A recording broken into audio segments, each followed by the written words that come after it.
This is open Q&A, so the ball's in your court. Yeah. Rabbi, happy to get you back. Thank you. Well, I've got a question on when Mashiach comes, Mitzvah Hashem today. I got a question that would Hashem, I don't know if we're going to be told to take back land, so to say land that is ours, that is occupied at the moment, and so would Yeshiva Bocharim, so to say, be drafted to take back our land? Interesting question. Okay, Mashiach comes. When we take back land, it will be drafted and go and fight. The description of Mashiach is a time when the whole world understands that there is a creator and that he's the God of Israel and that the Jewish people are special. No one will be opposing us. No one will be depriving us. No one will be fighting with us. Hashem. The whole world will be filled with knowledge of Hashem, and there will be no need to take anything. It will be something which they will all cooperate in and be happy about. So that's now there are various different descriptions of what the times of the Mashiach will be like, and the Rambam tells us that we don't really know what they mean. So I can't. But this is something which I think is common to all of them. You're welcome. Yeah, what's noch? Yeah. I thought that it was supposed to be because of all the the war that's going to happen. That people are going to realize that Hashem is, So you have different descriptions. If you think about the Shemona Esrei, the silent prayer, you have 3 blessings of praise, and you have 6 blessings where you make private petitions for you, for your community, for your time.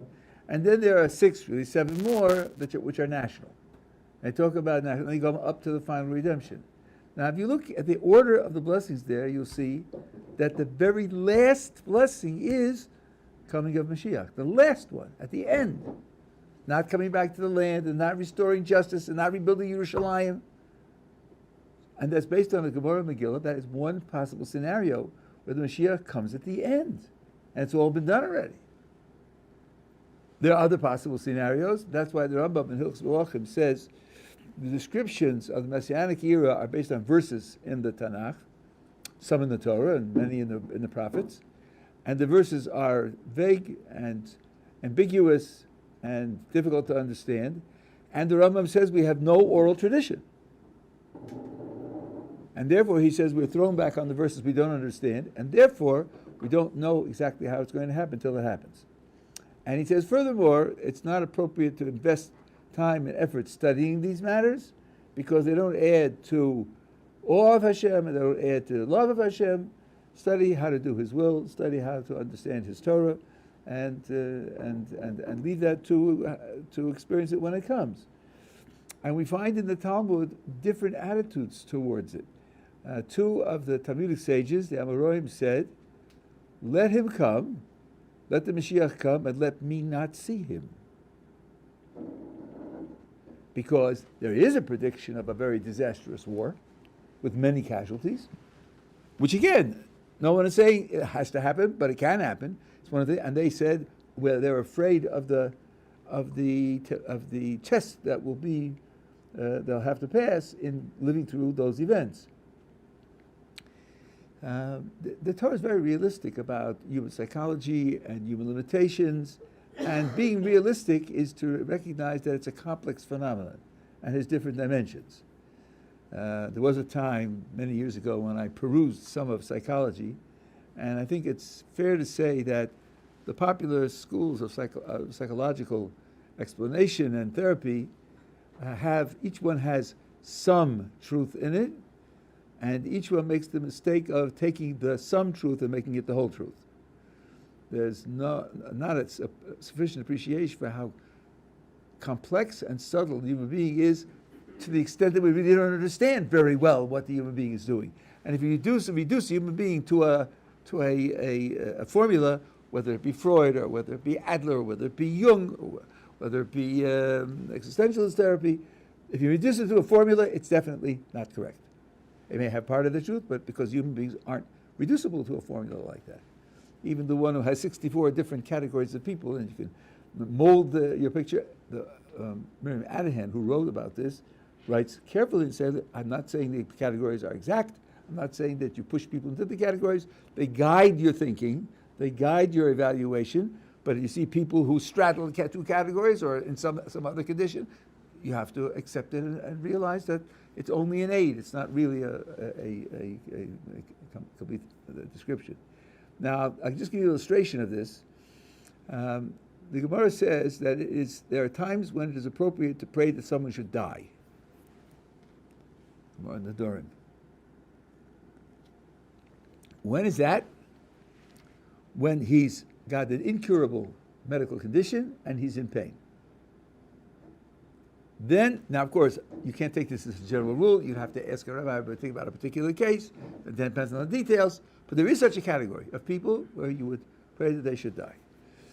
So my Rebbe Zatzal, who was in personal contact with all the great scholars of the age, when he went to visit them, he always prepared a question, to hear what this great scholar would say.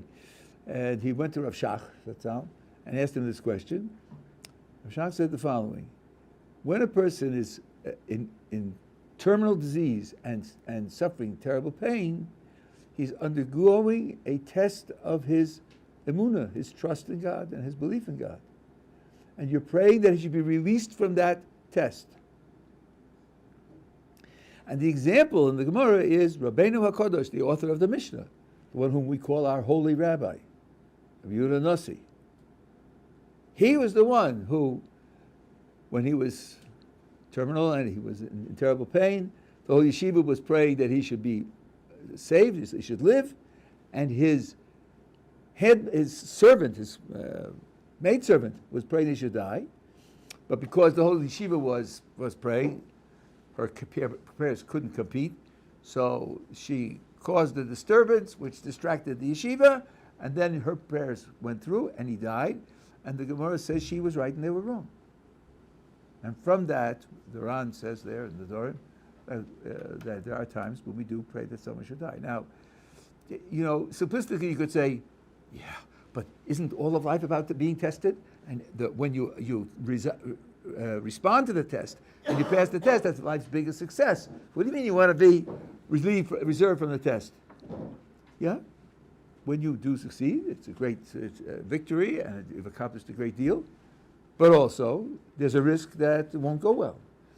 And that risk has to be taken seriously. The Gemara has several cases where Tanoim were suffering, and another Tana came to visit who had some special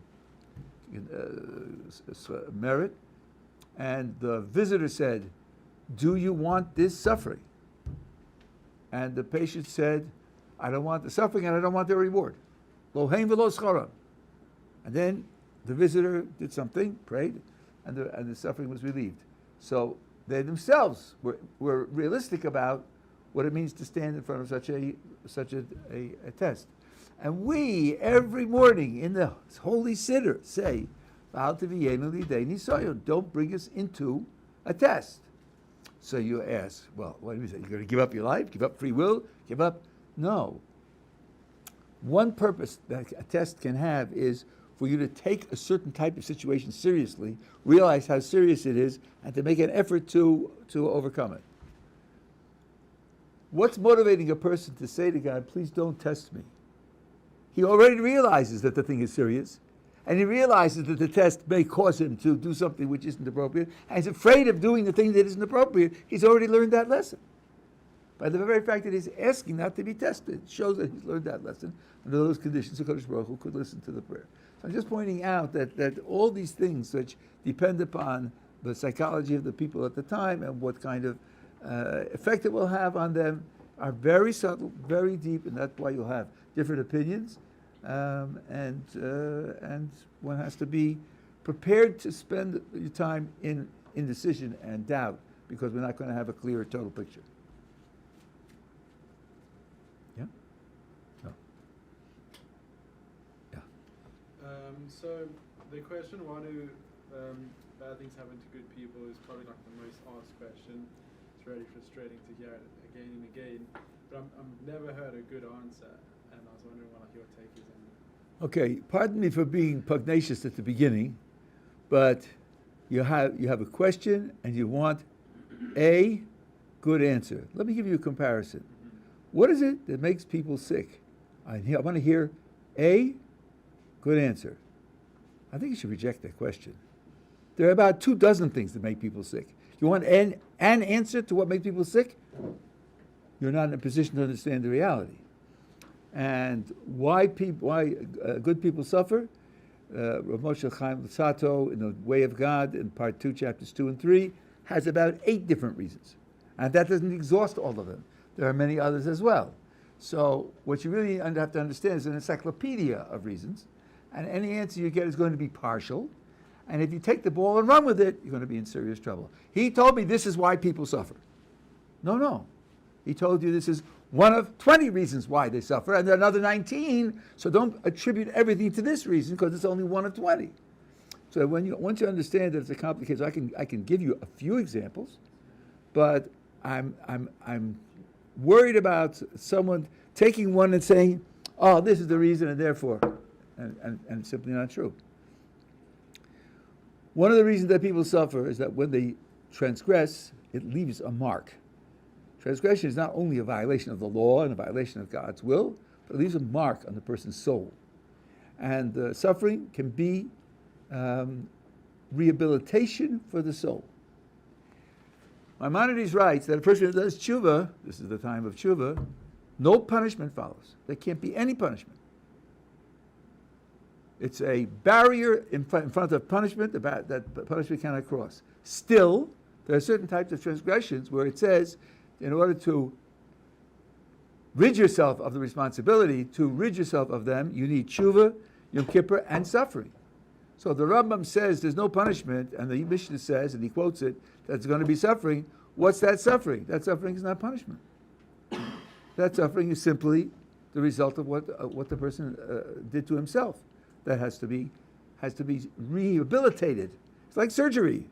The person is foolish enough to go motorcycle racing, and he has a crash, and he has broken bones, and he says, I realize now, it was foolish, it was dangerous, I shouldn't have done it, I'll never do it again, I'll write articles and I convince people not to do it. So in terms of his attitude towards what he did, his attitude is perfect now. But he has the broken bones. And the broken bones still need surgery, and that's going to be painful. So that's one reason why people suffer. They suffer as rehabilitation from the damage that was done by the transgressions that they committed. That's one reason. Another reason is to alert people that something's wrong that needs attention. There are people who are floating through life, and you ask them, how are things? Everything's fine. Well, that's because, you're asleep most of the time, because you're not looking carefully. Many years ago, I went to Cape Town, the first time of many times I went, and I was told that Cape Town in the summer, there's only one question: when to turn over. Because you're on the beach and you're getting a suntan, and the only question is, when shall I turn over and tan the other side, right? That's all there is to life in Cape Town in the summer. Well, one hopes you grow to a little bit older, mature age where you realize there are lots of other things to do in life than get a tan on the beach. So here, sometimes suffering is to shake a person up, to make him think, where am I? What am I doing? What are my goals? Am I really taking life seriously in the appropriate way? To force him to look again. So that's another thing which is tied to failure. Another thing is that suffering is a way of giving a person an opportunity to develop a certain spiritual consciousness. Suffering forces you to think, well, how am I related to the Creator? And what are my expectations for interacting with the Creator? Now, we have a pair of blessings that we make, as a Mishnah and Brachos. When good things happen, we make either Atov Ameti V'Shechayonu, where we praise and thank God for the good thing that happened. When bad things happen, yes, the Mishnah says bad things, and it means bad things. Bad things do happen. There's a different blessing, and that blessing is Dayan Hames. either the judge of truth or the true judge. And the Mishnah is presupposing you can tell which is which, because the Mishnah is practical law. When it's good, make this blessing. When it's bad, make that blessing. Okay, so now the Gemara explains, yes, you make the blessing, and you should make the blessing in joy, similar to the way you make the blessing on good things in joy. Well, the commentators analyze this idea. When something good happens, you're joyful about the thing that happened. And then you thank God for that wonderful thing, which makes you happy. When something bad happens, and it disturbs you, and makes you sad, you're not told to rejoice in the sad thing that happened. The Bach says it's impossible. It's not human to do that. So what does it mean? You should make the blessing, Daina Emes, with Simcha. So the Torah and the Shulchan Aruch say the following. They say, when a person is suffering, he has the opportunity to accept the suffering with love. To say, Ribono Shel Olam, I know that you love me. I know you mean this for my good. And I accept it in the spirit of the love that from which it comes. And that is a very great service of God. It's a very great performance, spiritual performance. And the joy comes from the opportunity to have that great spiritual performance. Because mitzvah is what creates simcha. There, you can't have the joy without the suffering. If someone will take away the suffering, then the reason for the joy disappears. It's specifically the way in which I accept the suffering. That's the third reason. Then there's the fourth reason, which I don't know whether everyone agrees to, but the Kabbalists all talk about it, Lutzato in particular. A person is put into this world to create something. In particular, he's put into a life situation where there are challenges, and he's put there to respond to the challenges in the appropriate way, so as to put a certain type of human spiritual success into the historical record. Now let's say his purpose in the world is to perfect the response to poverty. That's what he was put here for. He's going to be poor all of his life. Period.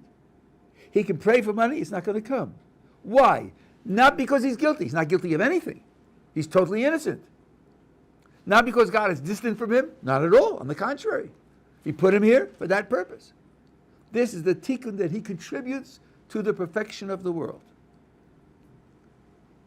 Souls are crafted for a particular type of perfection that needs to be instituted into the world. So that's his place in the world. So this has nothing to do with failure, has nothing to do with crime, has nothing to do with sin. It's simply that's the position that he was given in the world. So that's four different reasons. And there are others as well. So I'm giving you a variety and reminding you that it's a compound and complex question, and there's a great deal of literature on the subject. Can I ask a follow-up question? Yeah, sure. So, like, in terms of like when a child dies, it's kind of similar to your fourth answer, where like there's the idea that you only live to 120 years, and like if you died prior to that, it was maybe because you completed your mission. So, like, is it like a child, for example, dying at a young age? Is his like death the bad thing that happens to a good person, being his father, and he therefore completed his mission, or like? It can be, but again, not, like, the spirit in which you ask the question is this the answer? And I'm trying to reform your vocabulary as to, is this one of the 16 answers that might be relevant? You're still looking for the answer, and that's a mental set which is it's dangerous. Because when you get an answer, for you it'll be the answer, and then you try to plug every case into that answer, and it won't work. And it can't work because it isn't the answer. So, of course, you didn't tell me whether the child is an adult or a minor. If he's a minor, then his actions can't contribute to the reason why he dies.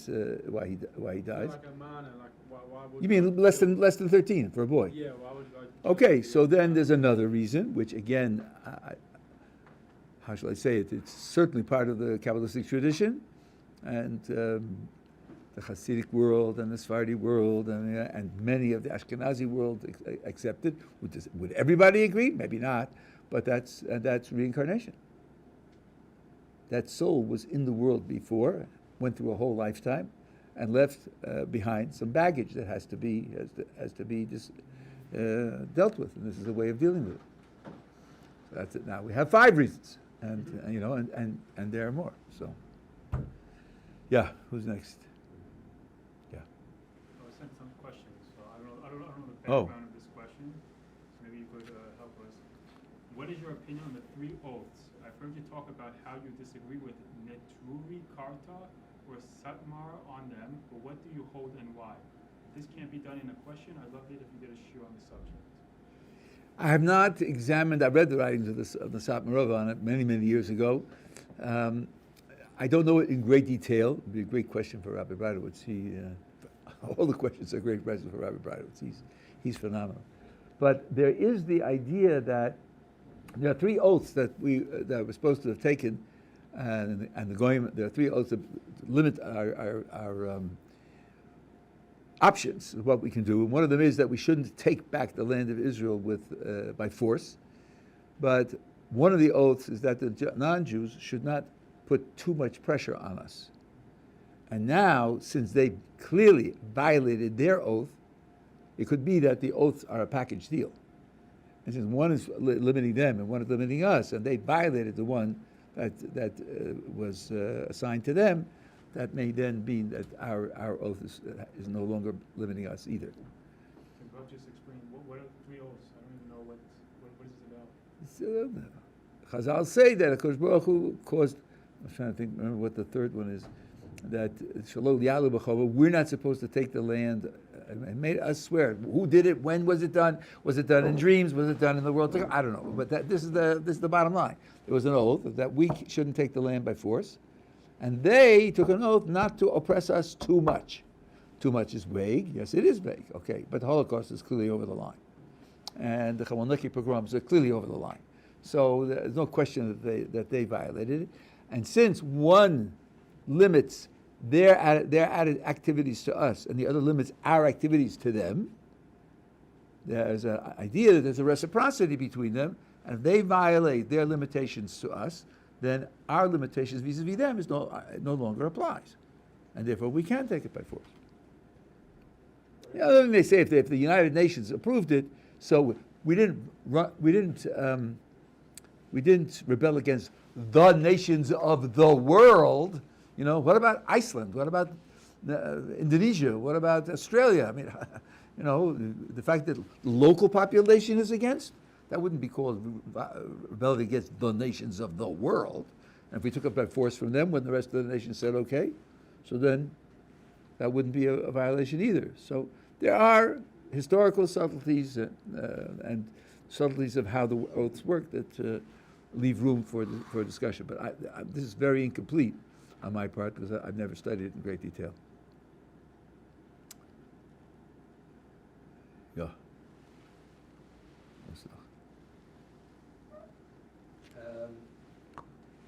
I had an experience the other day of looking at something very colorful, and it really sparked inspiration and something within me. I want to know what the spiritual, so to say, reality of what color is.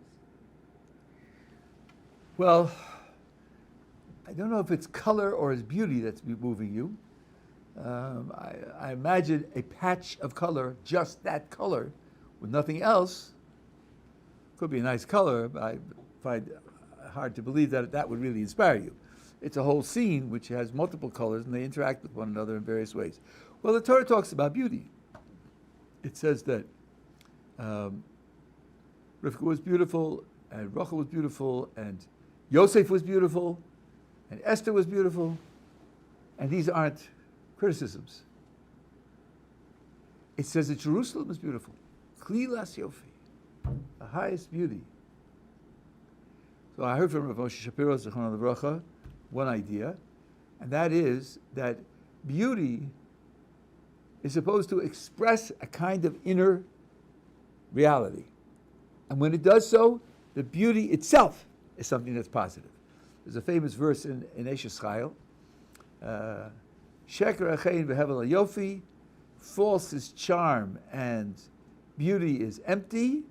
Isha yiras Hashem hi tishalo, the woman who fears Hashem, who has offered Hashem, she shall be praised. And the Gaon of Vilna says that the first part of the verse that dismisses charm and beauty is only for a woman who doesn't satisfy the second half of the verse.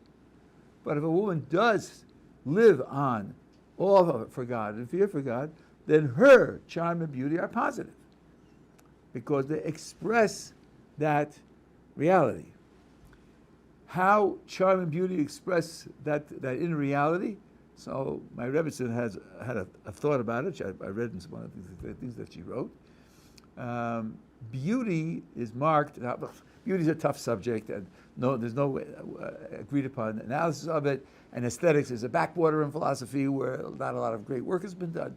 So I'm saying simplistic things now, but there's a certain harmony, a certain integration of the elements. Let's say in a beautiful picture, or in a poem, or in a beautiful piece of music. And there are also contrasts, and the contrasts usually get resolved into harmony by the end. And that's a picture of a certain life process, because life has challenges, and life has failure of understanding, indecision, ambivalence, and then sometimes sparks of inspiration, and then there are resolutions. So these types of beauty can express a kind of life process that has the form and the shape and the dimensions that are very valuable. I want to mention, because when I was in graduate school, I had a professor who did work on aesthetics, and he said, great art is not the same as beautiful art. You can have pictures that express horror, pain, destruction. It'd be very funny to call the picture beautiful, but they express it. And when you look at the picture and you feel the horror in it, that's great art, because it teaches you how to incorporate that feeling. So we mustn't limit the function of art to simply beauty. Take the Tehillim of which David HaMelech edited and wrote many of them. Poetry in general, not all great poetry is happy poetry. Some of it's very sad. Some of it's very bitter. That doesn't mean it's not great. But the happy poetry, the poetry that gives you a nice resolution at the end, that's something which is a vision of life functioning well, life functioning in a way that brings to a gain, to a lift. So I think that beauty is very fundamental. The Mishkan, the tabernacle, had in it very beautiful things. Some of the tapestries were woven in such a way that there was one design on one side and a different design on the other side. Some kind of master weaving. The same threads. And the two sides, they had two different pictures. And then there were certain things that were there that were one-sided. And there were statues. Now, I know, you're not supposed to do statues. The Torah tells you how to do it. But there are limitations over them. So on, Solomon made statues of angels. Golden statues. Put them in the temple that he constructed. There were also big basins of water on the backs of 4 bulls. So even statuary, in certain cases, in certain ways, and the Keruvim, the angels on the cover of the Aron Kodesh, in the Holy of Holies. So art is definitely an element of expression, and has a spiritual source. Those are a few things that I heard from Rav Moshe Shapiro. Thank you. You're welcome. Yeah. Can I ask a halachic question on Lashon Hara? You can. I'm not really trained in halacha. If I happen to know the answer, I'll tell you. So, like, if you had to think in your head badly about someone who wouldn't constitute Lashon Hara because nobody's hearing it, so like can you use that logic when if you like having a conversation and you speak badly about someone but you don't ever say their name, like is that still like lashon hara or? So first of all, lashon hara is not constituted in thought. It's not laws of thinking. There are other reasons why you shouldn't think bad things about people, 100%. That would not be called lashon hara. It's the reason why it's called tongue for speech. Right? Now, doing it anonymously when no one knows who it is, I don't think that counts as lashon hara. Of course, it's very subtle. If he's a member of a category, and the listener comes to think badly of the category, he's a yeshiva student. Where? I'm not telling you. Which yeshiva? I'm not telling you. Aha, but it's a story about a yeshiva student. And there are people who say, yeah, that's yeshiva students. That's what they like. And then that would be lashon hara. Because then you're bringing down the person's appreciation of a whole group of people. I think that would be lashon hara. But where there's no identification whatsoever, I don't think that's... I don't think it would be called lashon hara. And like following along with the conversation with someone by name. But one second, but that doesn't mean it's okay to do, because there are other reasons why one shouldn't speak badly of other people, just not to be in the habit of speaking badly of other people. Yeah. Yeah. So if I'm listening in on a conversation where a person by name is spoken badly about, and I'm like following along with the conversation but not adding on, under lashon hara specifically, does that constitute it? So there's a machlokes. Some say it's enough if you make sure that you don't believe it. Which, by the way, I try to be careful not to say things which will lead people astray. When I say don't believe it, I don't mean disbelieve it. Don't believe it means I don't accept it. I don't reject it either. That's what he said. Who knows? Maybe it's true, maybe it's false. Because disbelieving it would be coming to a conclusion about the truth. And you're probably not in a position where that's reasonable to come to any conclusion at all. Just don't come to any conclusion. Some say that that's enough. And some say that even that's not enough. Even hearing it, you shouldn't hear it. I know there are two opinions. Who holds the opinions and which is the more dominant opinion, I don't know. But I do know there are two opinions about that. But there's another thing. If statements are made which are inappropriate to make, there's a problem with just sitting there. Just like seeing someone do something wrong. There's a problem with sitting there, because by sitting there and not speaking up, it's as if you don't see anything wrong with it. And there, often, there's a responsibility to say, excuse me, I don't think that's right. I don't think it's right to do that. So if the person doesn't gain illicit support from the fact, well, he was there, he didn't say anything, which is the story of Kamsa bar Kamsa, if you've heard of it. You know, it says the rabbis were there and they didn't complain, so then there's something rotten in the whole system. Here, we're not talking about rabbis, but still, if something happens which is inappropriate, let's say A insults somebody, B, you know, it would be appropriate to say, I don't think that was right to do. So that so it doesn't go past without some expression of the truth about what really should be done. Yeah. Sorry, going back to what he asked before.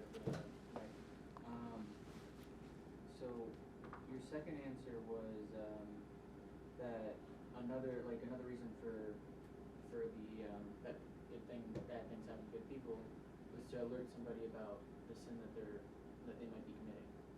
How do they know which sin they're committing? Like, I mean, you can go and look back, but I mean, come on, people are sinning so much. Like, I mean myself. That's a golden question. Saying, like, it's so hard. Like, that's a golden question. In fact, I have a book coming out of Yis Hashem in a couple of months, and I deal with that question in great detail. And I believe that you can't know. Typically, you can't know. And I have a lot of sources about it. And when the Gemara says like this, where it says, when a person sees that suffering is coming upon him, let him check his actions. If he checked his actions and didn't find, what didn't he find? He didn't find. Then he should attribute his suffering to a failure of study of Torah.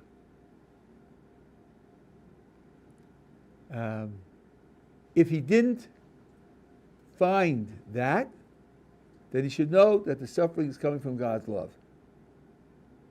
That's what the Gemara says. Well, that Gemara is very, very difficult to understand. Let's take stage one. See suffering, you should check his actions. Isn't study of Torah one of his actions? That's one of his actions, one of the mitzvos. Checking his actions, surely you should check that. So then it says, well, if you didn't find anything, attribute it to a failure of Torah study. So I guess that means we're not assuming that our ability to check our actions is perfect. Otherwise, we'd say it's not that, something else. No, attribute it to a failure of Torah study. Then it says, if you attribute it to failure of Torah study and you don't find that it's true, then, wait a second, don't find that it's true. Just a minute. I attributed it blank. I don't know where it is. I don't know what it is. What do you mean? And I investigated and didn't find it. I didn't find it in the first place. What is it talking about? So one of the commentaries explains as follows. Okay, I checked my actions. I didn't find anything. So the Gemara says, attribute it to a failure of Torah study. I didn't find any failure of Torah study, but maybe, if I'm very careful to correct my Torah study and do my Torah study in an ideal way, then if it's a failure of Torah study that's causing the problem, it'll go away. So that I can do without finding it, without finding the failure. Let me explain a little bit some of the background here. You investigate your actions. Some of the things that you did wrong, you didn't know were wrong. You thought they were okay. Why are you being held responsible for them? Because you should have investigated. And you were lazy and irresponsible in not investigating. But the bottom line is, you did it thinking it was okay. How are you going to find that when you investigate? I did X, Y, Z, they're okay. And you keep going. And that's it, and that's there it is. So not always are you able to find it. So here you say, okay, I don't know what I did with Talmud Torah. I forgot it, because the things that I do and I think are okay, I typically forget them. They're not staying on my mind. But now I'm going to be careful. When can I take off for Talmud Torah? How much time should I give? And what investment should I make? And all the rest. I'm going to do it as ideally as possible. And if I do it as ideally as possible, and I don't find it, then I attribute it to God's love for me. So here's a sixth reason, or a seventh reason already. There's something called Yisurim Shel Ahava, love, suffering that comes from God's love. Now what is that? Well, Rashi says, on the spot, God gives a person suffering to increase his reward in the world to come.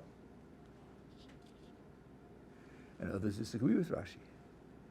They say, why shouldn't he eat at both tables? If he's a good person, why must he suffer here in order to get more reward there? Why can't he get reward here and there?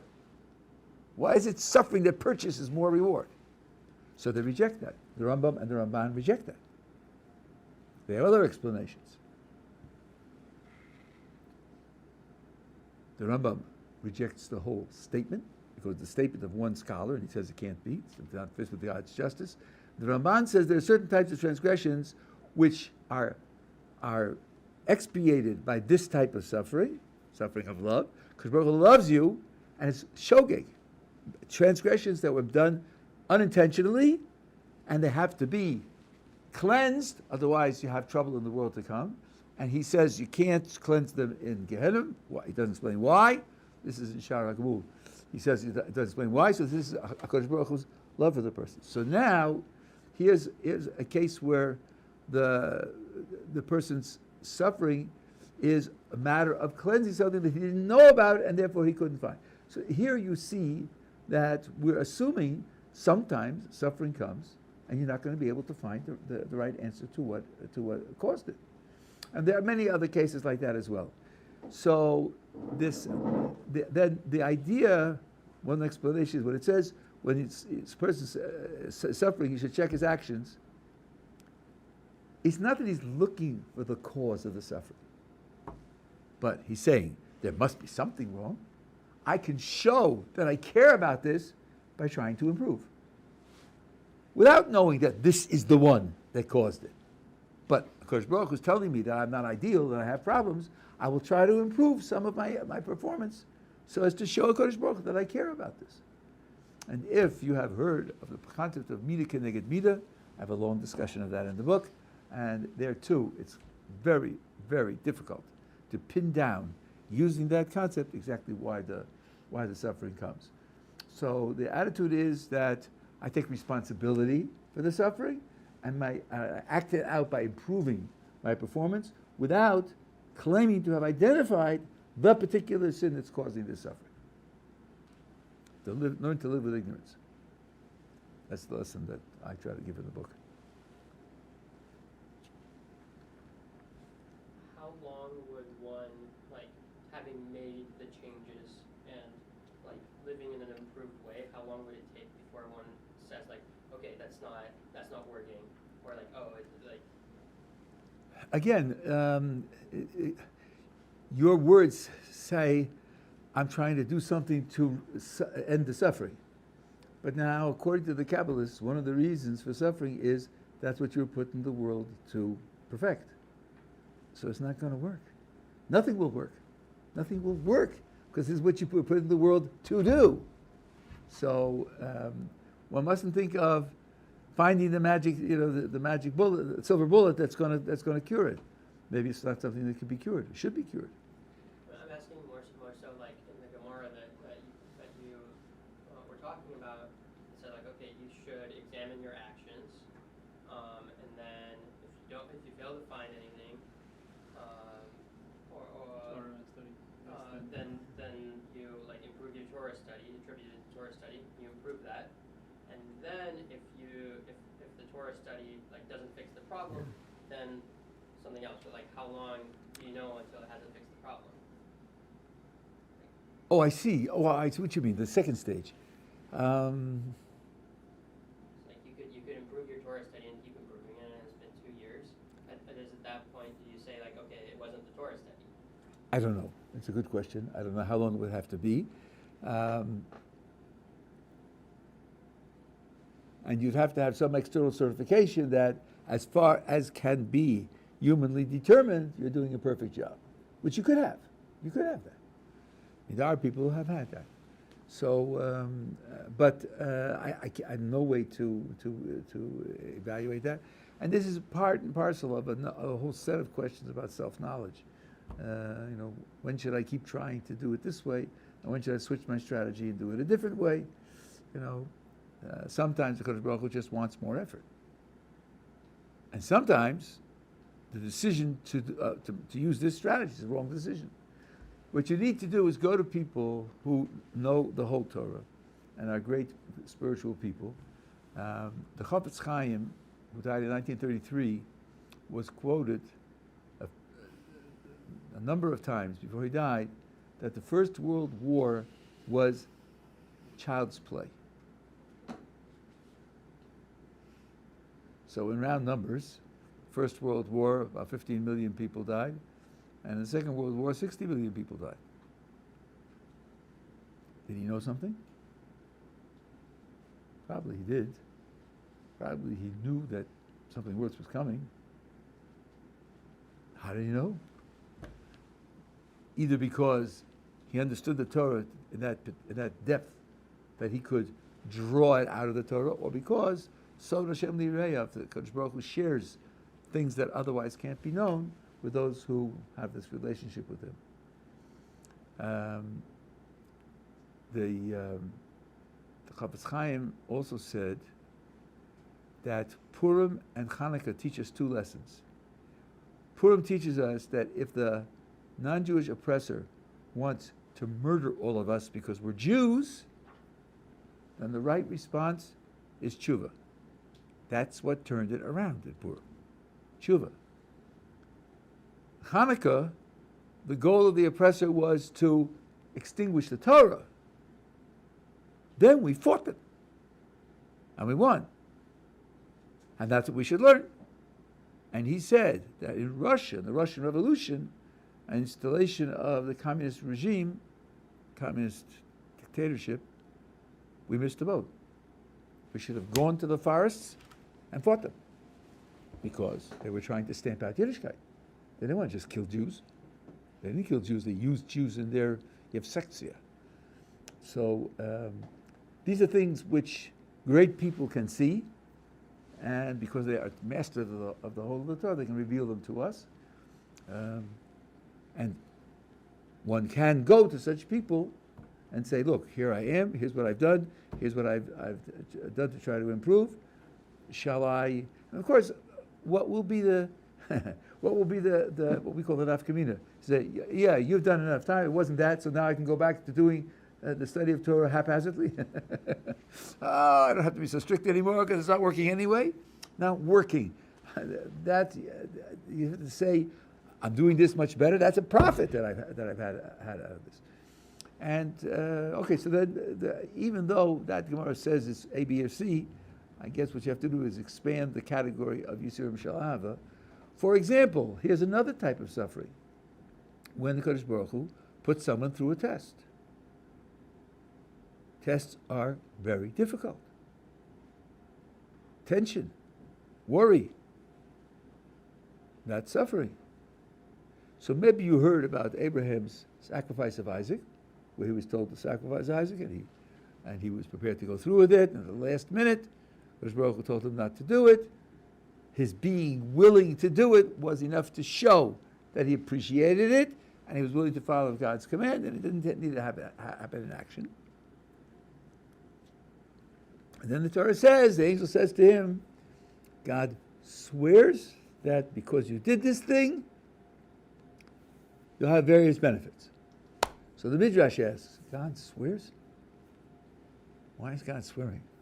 Was it enough just to tell him that it's going to happen? And the Midrash says something very, very bitter. Because Baruch is giving Abraham a blessing. Abraham says to God, promise to me, swear to me, that you won't test me again. Avram said that to HaKadosh Baruch Hu. Swear to me you won't test me again. Not only me, but don't test Isaac either. This is after the test was finished. After it was finished and he succeeded, but don't test me again. That's nishbati. I swore. Which means Abraham didn't sail through it. He didn't sail through it. It was very difficult. It was the 10th test. The Chazal say, God said to Abraham, stand for me in this test so that the critics will not say that the first 9 tests were trivial. That's a long, deep story. Why would they have said they were trivial? Why would the 10th test have rehabilitated the first 9? Not just being more difficult and showing you have greater strength, but rehabilitated the first 9. Okay, I've spoken about that. You can find it on my tapes. But it was very difficult. Kovash is Rachmav is the way it's described. He conquered his mercy. And mercy is a moral quality, not just like a bleeding heart liberal. It's not just feeling bad. It's a conceptual thing. At any rate, that's another type of suffering, and it has to be taken into account.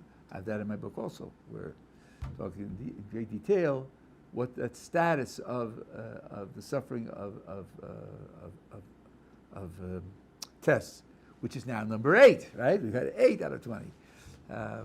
And some people, one of my chavrusas, wants to explain Rashi that way. When Rashi says that you suffer here to have a greater reward there, it could be, like I said in the name of the Torah, the Shulchan Aruch, he's given suffering as an opportunity to receive them with love, which is then a great test, and it's passing the test that gets him the extra reward in the world to come. Not just the bare suffering. So that would respond to the critique that some have of Rashi's position.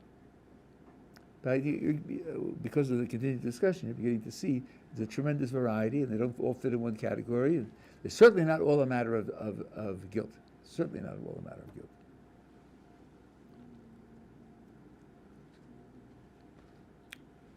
Listen. Yeah. Another question was saying, is nature lacking in any way, or is it perfect like Hashem? Okay, here's a very interesting question. Is nature lacking in any way, or is it perfect what? Like Hashem. Perfect as Hashem? Like Hashem. Like Hashem.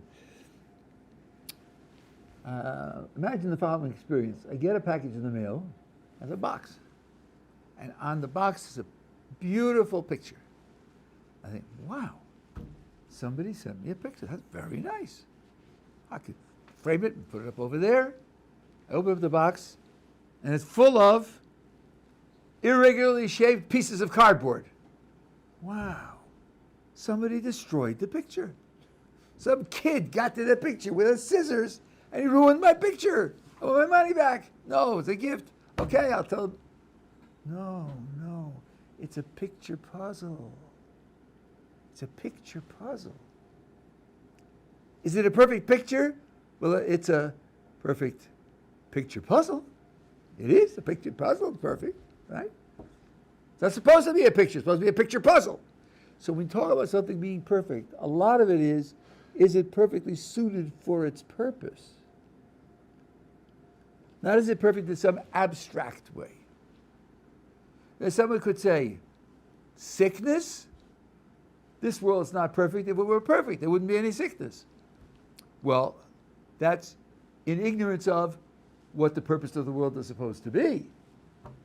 But maybe a world with sickness in it is perfect for the purpose the world is supposed to fulfill. Namely, knowing there's danger and using your intelligence to figure out strategies to avoid the danger, and using your will to control your behavior so that you don't suffer from the danger. And that's part of the purpose the world is supposed to serve. We have two basic aspects of our motivation, the good inclination and the evil inclination. And it's evil. And God made it. And yes, it is evil. The Gemara says, I feel Yotzer Kol Hara, because it's called Yetzer Hara, in the Yetzer Adam Ra Min Urav, it says in the verse, and it says even his creator called it evil.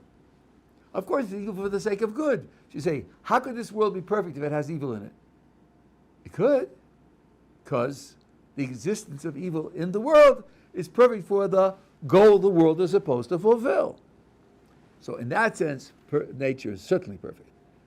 It says, Hashem saw all that he had made at the end of the sixth day, and behold, it was very good. Doesn't mean 80% good and the other 20%, he made mistakes and it's a failure. That's not our God. Maybe that belongs to us, some other religious tradition, but not us. No, it's perfect as an instrument for the goal for which he created it.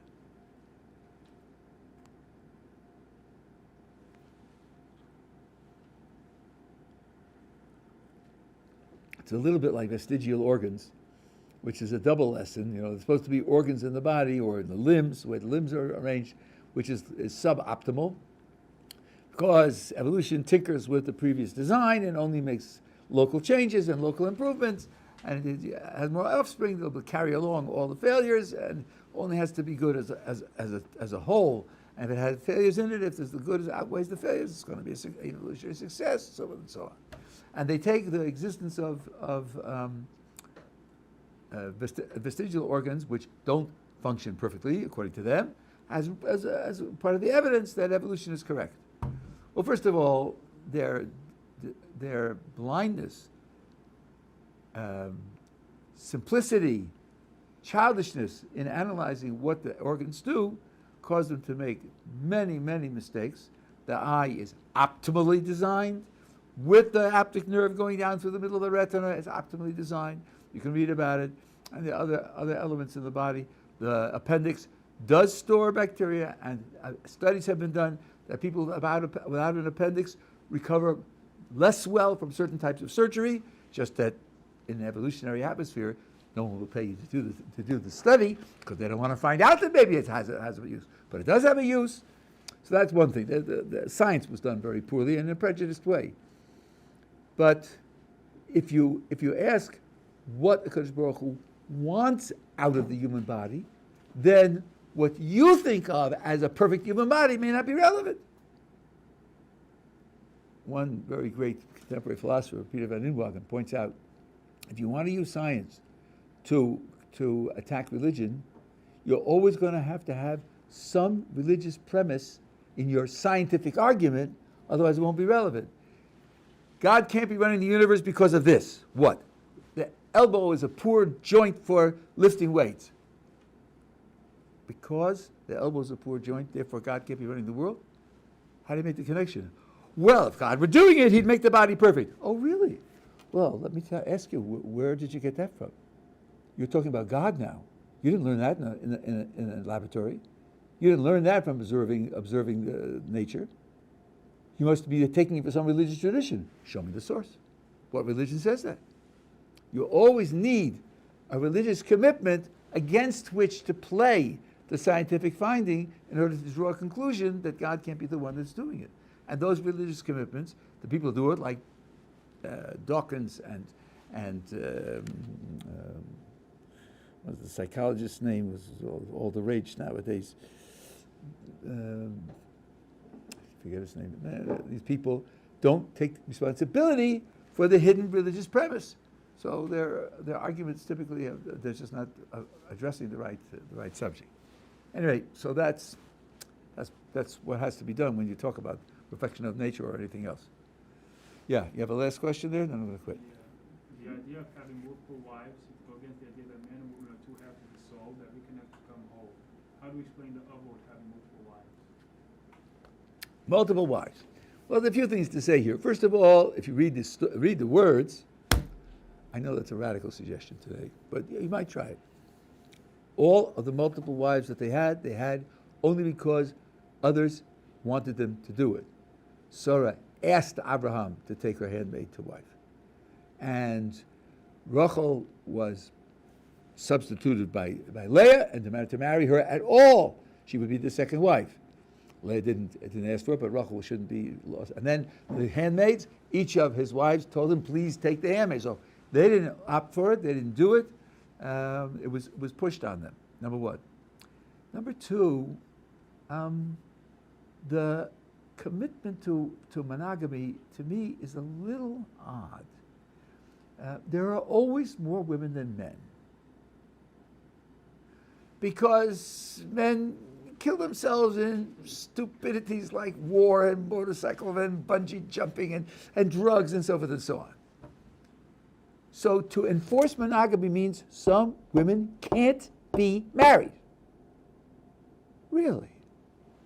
Well, now suppose you have two women who say, we both want to marry this man, and we're both doing it of our own free will, and it's better than not being married, and we're making the best choice for our lives. Who are you, as a liberal, to tell them, you mustn't do that because I say you can't do it? Why can't they do it?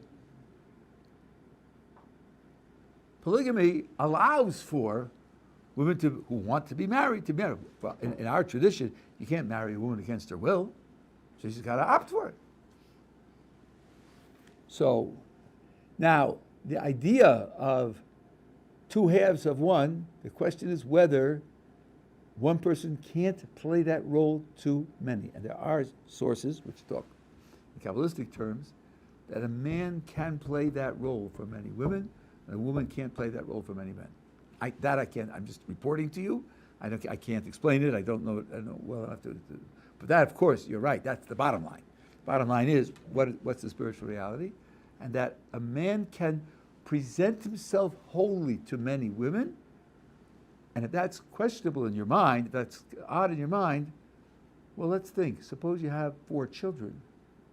Does each child only get 1/4 of your love? I don't think so. And suppose you're married and you have 4 children. So now it's divided by 5 because some of your love goes to your wife? No.